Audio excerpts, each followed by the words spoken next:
To the people of Kenya, nobody has a monopoly of good ideas. Beyond Vision 2030 is our collective responsibility. We must step up. It is a constitutional responsibility to each one of us. It is an obligation to each one of us to implement the Constitution. And part of implementing that Constitution is to figure out how we appropriate, access, and avail all rights that are provided for in the Constitution to everybody in Kenya. Whether it is human rights, electoral rights, rule of law, access to water, access to education, freedom from hunger, making sure that the Constitution, what the Constitution says, that every citizen must access the highest standards of health, the highest standards of education, the highest standards of housing. It is our responsibility collectively for us to have a plan on how this is going to be attained. And we have the opportunity. I want to pledge here that government is not going to lead the talks. It is going to facilitate. This is about the people. Whatever platform that is required to be provided, we are going to provide the platform. Let the people, in their diversity, the religious community have ideas, private sector have ideas, farmers like myself have ideas, students have ideas, the academia have ideas, our good friends in civil society, they have ideas. Let us bring the cocktail of ideas and have a plan for our country into the future. It is our opportunity. Let us not abdicate. Let us not delegate. Let us not run away from that responsibility. It is our duty, it is our obligation constitutionally to make sure that we think about the future of our nation so that Adrian, sitting here with us, 7 years old, will know what the future is going to look like. Let me request that we agree that if my suggestion is good, I must be willing to give way to a better suggestion by somebody else. And if that somebody else's suggestion is better, they must also be willing to give up to the best suggestion so that we can all move forward together. So that would be my suggestion. Maybe other people can also have an idea of how we take this forward. Because I think one thing is a given, that we are here, it is now upon us, Article 3 of the Constitution, that we are obligated to think about how we move. And each one of us has as much obligation as I do as a citizen for us to give our input of where we want Kenya to be. I deliberately avoided in my statement 2060 or 2063 or 20. That should be also a suggestion by Kenyans. Beyond 2030, what do we want to call it? How do we want to frame that future? And we want to do it together. Finally, I want to ask those of us who are here. We have student leaders, we have religious leaders, we have business leaders, we have political leaders. We must not abscond duty. We must not run away from responsibility. I know there is a temptation. We have civil society leaders. All of us have a stake in Kenya. So sometimes people want somebody else to do. but that somebody else could as well be yourself.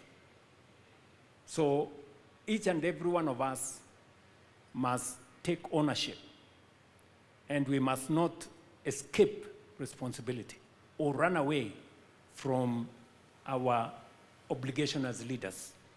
And that is why I'm asking all the leaders to work together so that we can facilitate all the citizens to participate in this process. I can just say from a government standpoint that we are available to make all resources available for this process to be truly people-centered, citizen-driven, future-looking. We are ready for that. Our opportunity is in raising small, medium, micro enterprises. We have an opportunity there.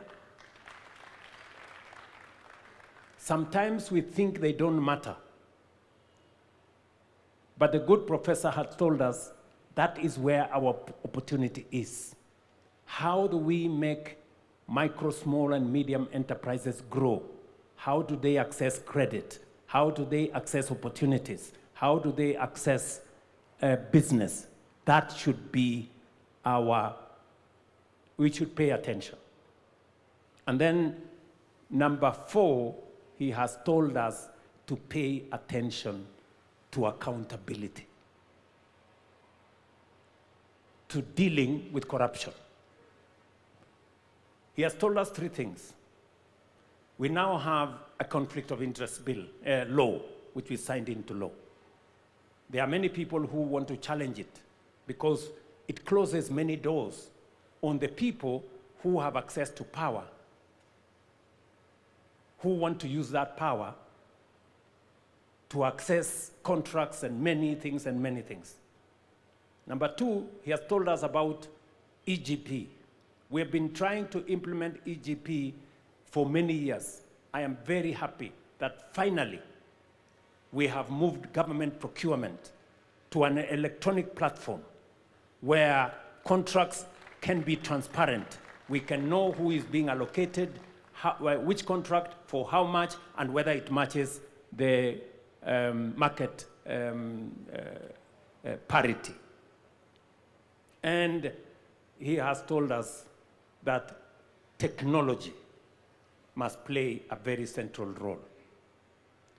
I was listening to Mercy Mwangangi, our CEO of SHA, and he was saying the single most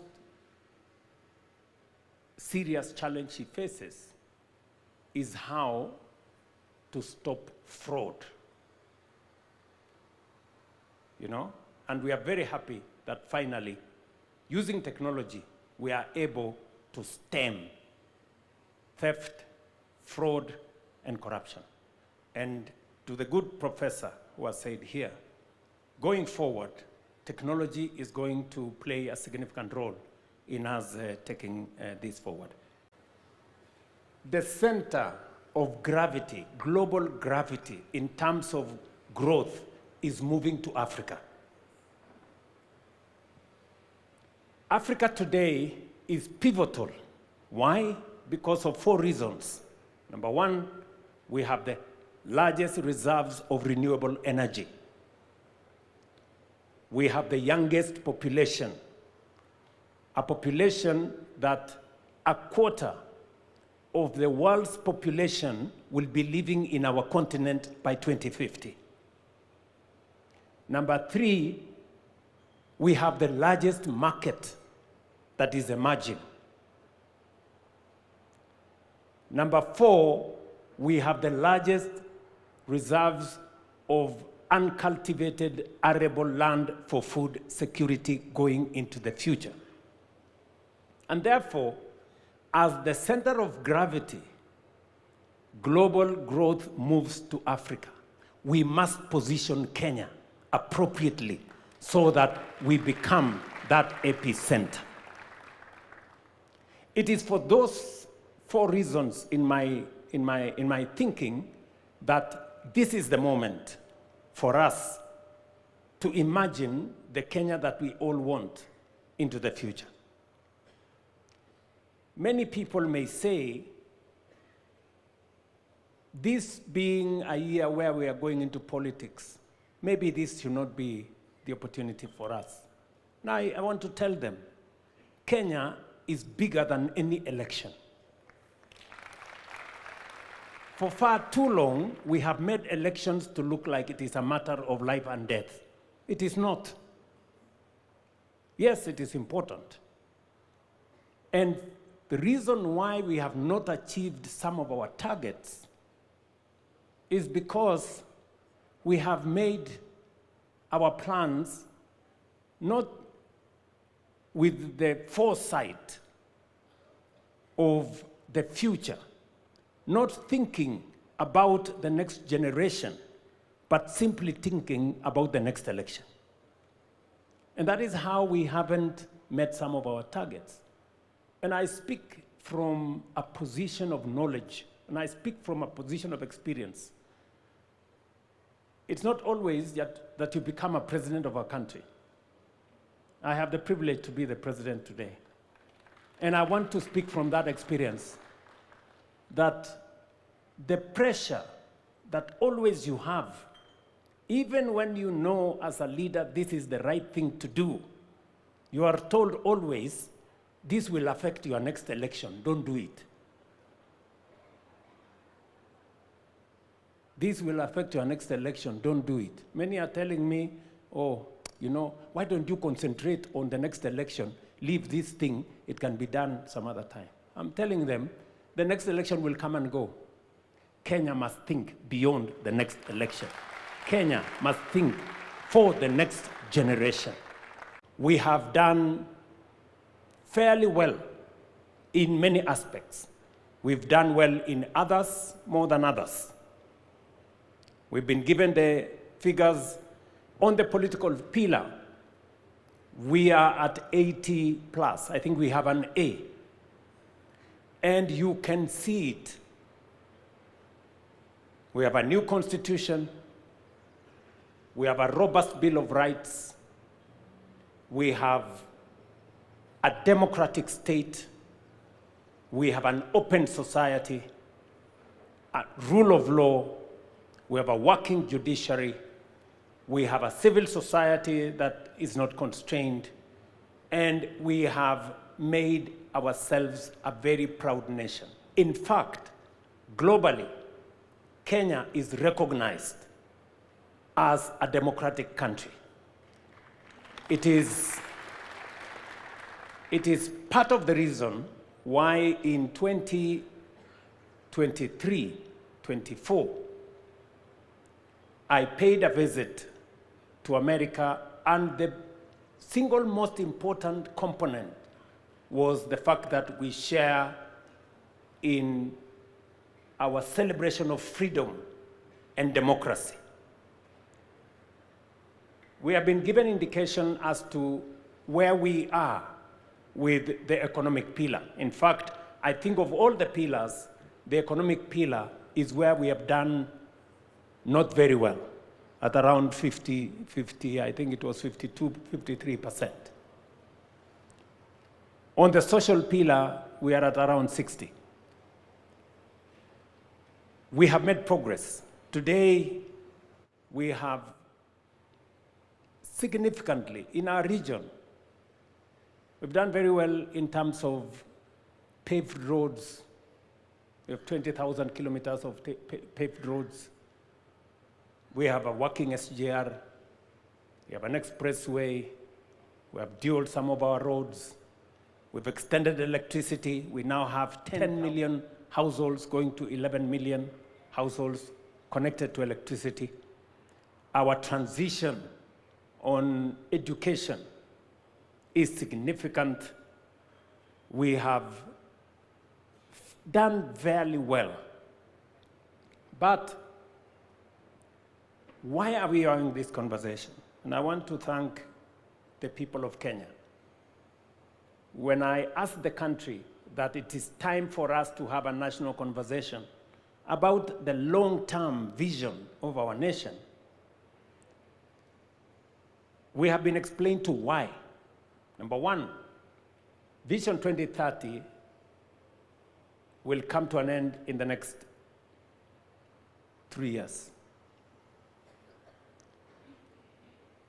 Medium-term plan 4 is ending in 2027. For us to plan medium-term 5, medium-term plan number 5 is going to take from 2027 to 2032. Yet Vision 2030 is ending in 2030. So we need to have the longer-term vision for us to be able to plan medium-term 5.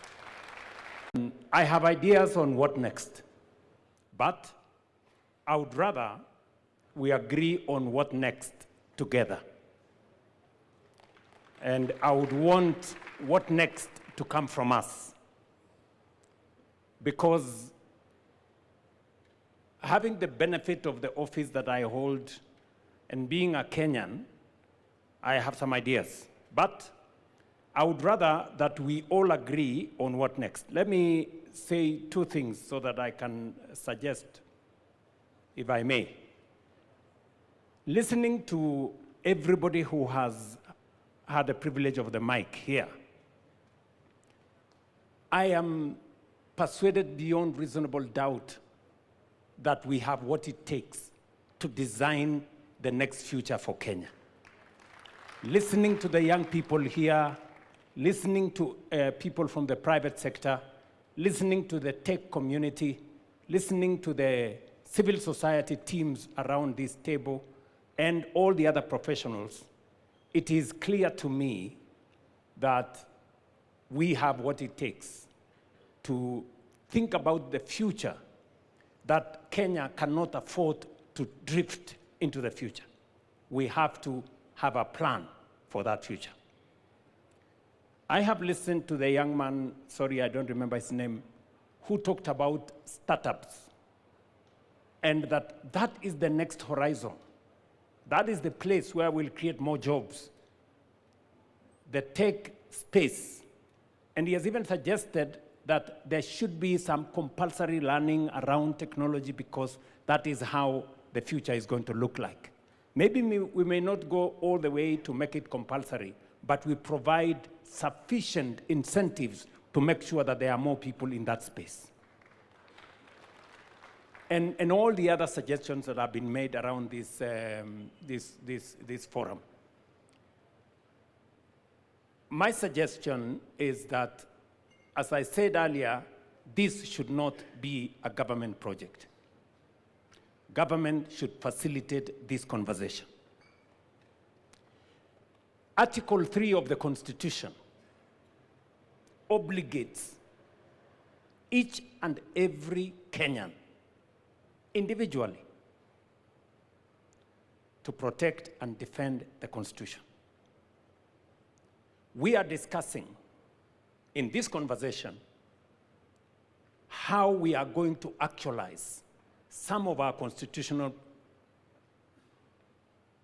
rights, whether it is access to health, whether it is, as has been said here very ably, whether it is access to education, the best quality education, whether it is how we are going to deliver on making sure there is no hunger, every Kenyan has something to eat, and not just something to eat. We have been told here nutrition is very good for our children. How do we make sure that that is available? All the way to every other constitutional right that has been provided for by our Constitution. I've listened to the presenters. I've listened to Professor Anyang' Nyong'o. I've listened to Adrian, the good young man who is 7 years old. I have also listened to Professor Hino. And as we have this conversation, I have picked 4 things. Number 1, Professor Hino has said, for those countries that have succeeded, and he's given us examples of Singapore, Malaysia, he's told us about Vietnam, and all the other countries. What was central to their quantum leap was the people. Not the oil, not the gold or resources, it was the people. And we are lucky as the people of Kenya because we have the people, and they are very hard working. So we have what it takes to lift this country to the next level. Number two, he has told us to pay attention to inequality. A very serious challenge in our nation is inequality. We have too many people who still sleep hungry. We have too many people who are jobless. We have too many people who don't have income. We cannot progress as a nation when we cannot take care of the vulnerable. So Professor Hino has told us 20% of the bottom poor account for only 5% of income, while 20% of the rich people, of those of us in the higher category, control 50% of income. So 20% bottom, 5% of income, 20% top, 50% of income, meaning 10 times what the bottom has. We have to pay attention. We have to pay attention. How we lift those low-income people, how they access, how their children go to school, how their medical bills are paid, how they access employment opportunities, and how we create equality.